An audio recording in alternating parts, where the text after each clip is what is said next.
What's up? This is Tyson Bowerbank. I'm gonna show you guys around my hometown. What's up? I'm Tyson Bowerbank. I'm gonna show you guys around my hometown of Salt Lake City for my Mob First.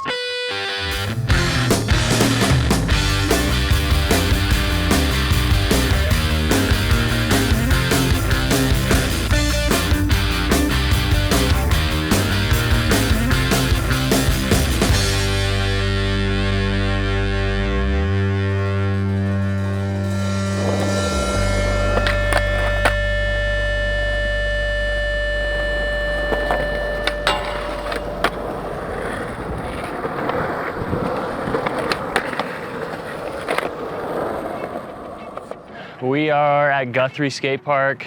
This is the first skate park I ever came to, probably when I was 6 years old. I started coming here a lot when I got my first board when I was 6, and then I got injured right away. I had a spleen laceration from a kind of gnarly collision, and then 2 years later, when I was 8, I really started to come to the skate park every single day. And from probably 8 to, I don't even know what age, I was here every single day. All right, so actually this is where I learned to drop in. I'd put my tail here and drop in, and then I would just inch my way up until I got to the biggest part.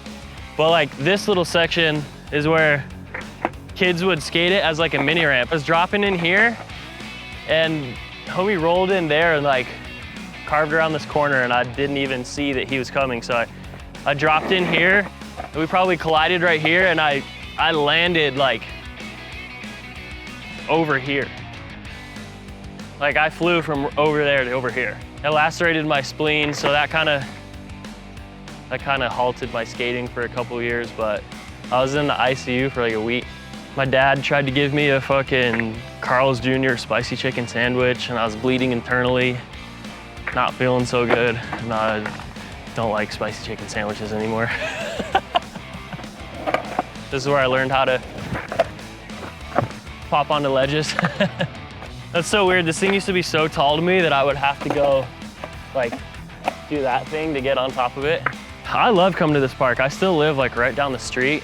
I feel like most people in Salt Lake don't really like this park. Sometimes this perfectly built plaza skate parks get kind of boring to me, so I would rather skate a park like this where you can just kind of flow around and not have to push and focus on doing tricks. You can just cruise around, grind stuff.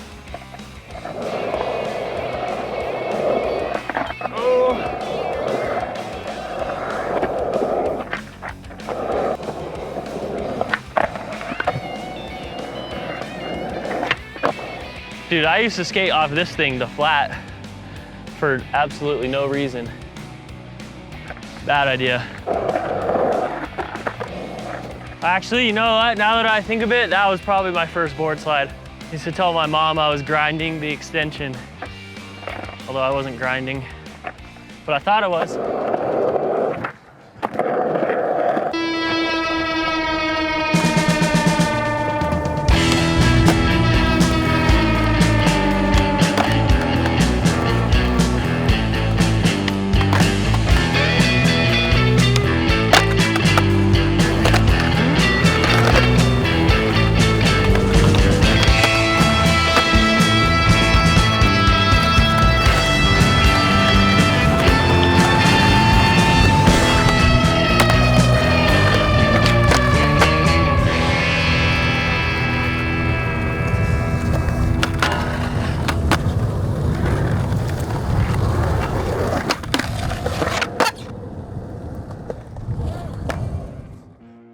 The first skate video I ever saw was Zero Dying to Live, but I was too young for sure to notice or to really realize what they were doing and what it even really meant or was.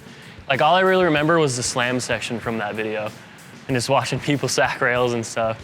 Because I got it for my 6th birthday, and then we plugged it in the VHS after the birthday party. I remember my parents and my uncle were over there just yo, he hit his nuts, oh. After that, the first video I was really inspired by was the DC video. That was when I was a few years older and could actually understand what was going on in the videos. We are at the first street spot that I ever skated. This is the first set of stairs that I ever ollied. Came here fully padded up with a helmet on. It was like, I remember it was like summertime, like evening. My dad brought me here because he worked in this building over here and freaking ollied this. I think it took me a minute. I was just bailing on my knee pads, knee sliding out. It's like a pretty bad stair set. There's a curb right there. There's a big ass crack. I just remember like being here and like kicking away and knee sliding a bunch of times. I mean, I know I made it, but I think it was just like, I was probably like 8 or 9 years old and I was starting to figure out that like street skating was a thing, and I would just kept like asking my dad to, or probably both my parents, to just take me street skating, and they were like, oh, we don't want you to get in trouble, or we don't want to get in trouble for skating, or we're not supposed to. I don't know, I think I finally talked my dad into coming here. Maybe he was more comfortable coming here because he worked here. And he knew nobody was gonna mess with us, but yeah, I remember I was just trying this a million times and my dad was just standing right here. All right, shall I go for it?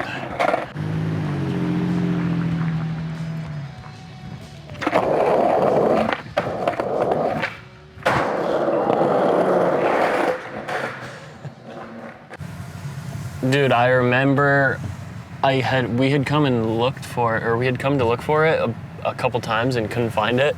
And I was like asking one of my homies, the homie Fergie, had to explain to me where it was, because it's kind of tucked away over here between this like parking structure and this side of the building. So it took us a minute to find this one. I had to do some hunting because I knew about it, but my 9-year-old self couldn't find it. Yeah, this is the one. Back in the day, it was these slat thingies or not. I thought it was like, I'm pretty sure it was a solid piece of metal. Now it's like these weird slats. Yeah, I remember I was hyped to kickflip this thing though. I was probably 9 or 10, but I think like 9. We used to have like a little like handy cam that had a mini MK1 that the homie Sam Hubble sold to my dad. And it was pretty good actually.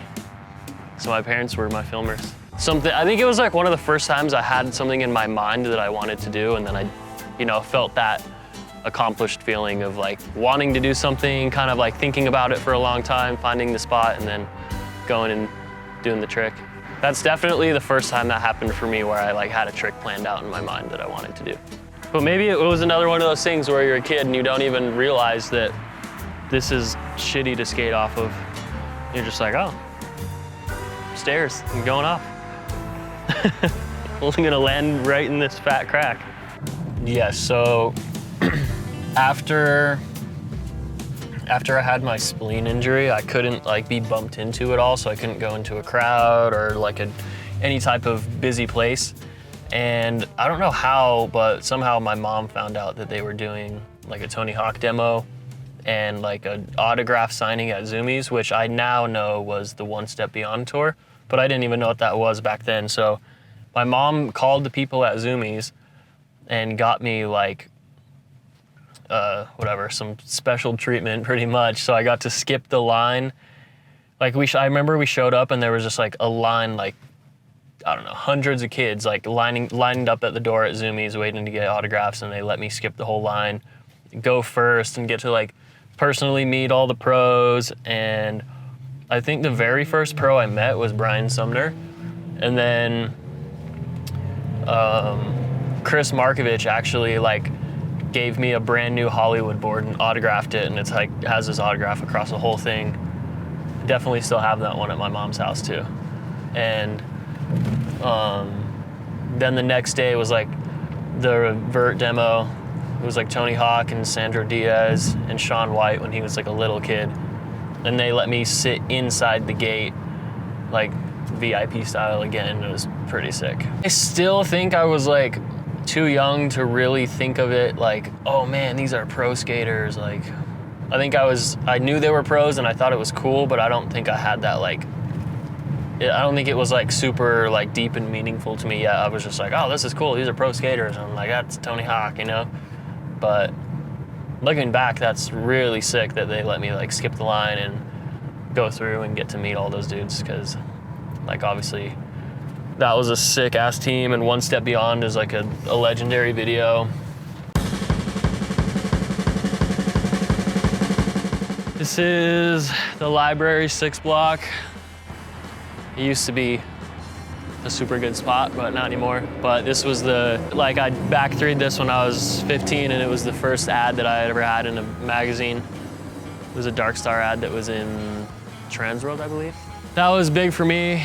This was like the biggest spot in Salt Lake, and it was like around the time where I started doing back threes a lot. So I put it in my mind I wanted to do this, and then one of my friends bet me $5 that I couldn't do it. And so it gave me some extra fuel to come and do it. I proved him wrong. Dude, I actually did it twice. I did it one day, I was here with a bunch of homies. I think it probably took me maybe like 6 or 7 tries. And then maybe like a month later, some people who were in town, and Chris Ortiz was here. And I think I had told them, they knew about this spot, and I told them I did it, and he was like, dude, you should go back and let me shoot the sequence. So I came back and did it a second time, and I think it was about the same amount of tries. Like I bailed maybe 5 or 6 of them, and then put one down and rolled away. Yeah, that was a long time ago, 15 years ago. I also back-heeled it in like 2014, I think. I came here a handful of times to try to impossible it and never rode away. I think I stuck it once or twice, but we would always get kicked out. And then they built this before I was ever able to come back and do it. Yeah, first ad, first and only checkout. I think you only get one, but yeah. First like real ad in a magazine was back three down this thing. We're at the Taylorsville skate park. It's the first skate park built in Salt Lake, and they just rebuilt it, and it's my first time here, so stoked to check it out. New skate parks are always fun.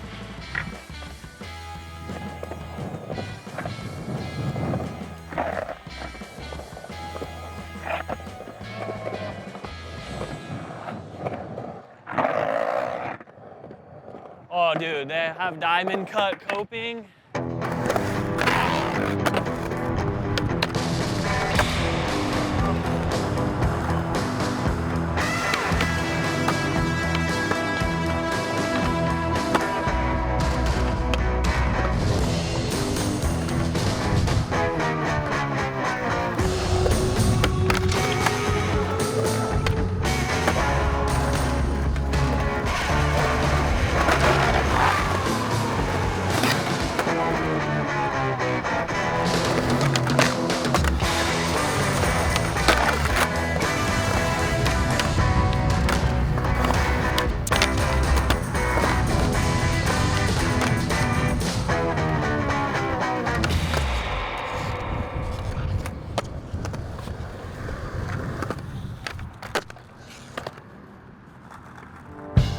We are at my parents' house where I grew up, where I learned how to skate right here in this driveway. Coming down the driveway, I learned how to ollie right here on my 6th birthday.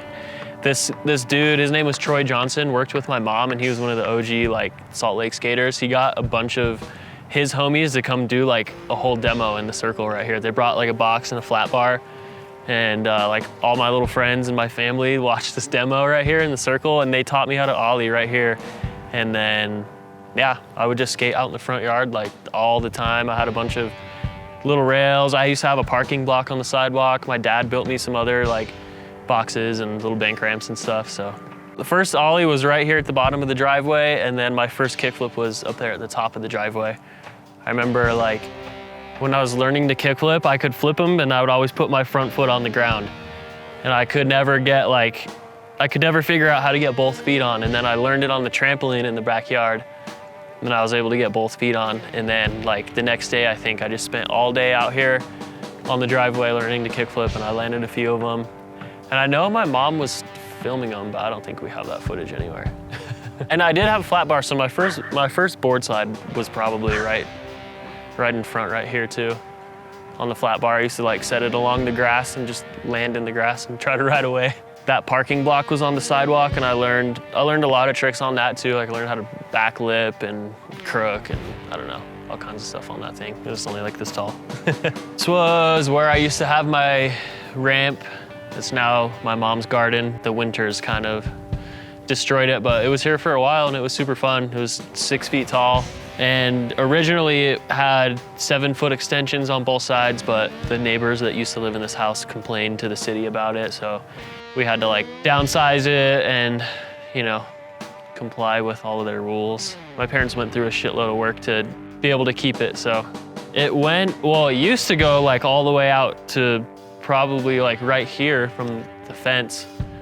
And like, there was like an 8-foot section that was 7 feet tall on both sides, and then the rest of it was 6 feet going that way. And then right here where like this kind of mound is, was where it was like cut, and we like took this side off.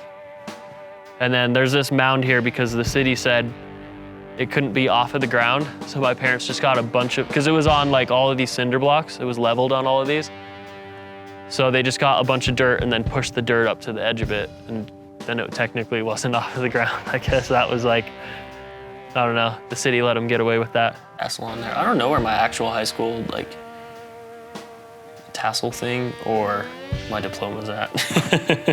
Oh yeah, that was like my shit. I was always stickering up the top of my board and putting clear grip on it. Every time. First pro model. Worked a long time to get this, but it was worth it. We got a little indie boy on there. Like he's still got the same collar on too. Look at that. Hand plant. 6th place, dude. That was the best I ever did in Tampa. All right, that needs to be the next graphic. Dude, this one was this contest, Click, that Cartoon Network put on. And it was at the Etnies Park in Lake Forest. I got 1st place. And then the best trick was judged by Eric Costin, and I won the best trick too, I remember. So I was super stoked on that he liked my trick. I think this is my favorite thing that was in that box. This thing's pretty dope. I need to hang this up on my wall when I get home. All right, it was fun going through this box. I've never even looked at any of this stuff before. I didn't know half of it existed, so it was fun to kind of go down memory lane, and it was fun to show you guys around my hometown and all my firsts in my skate life, so thanks for watching.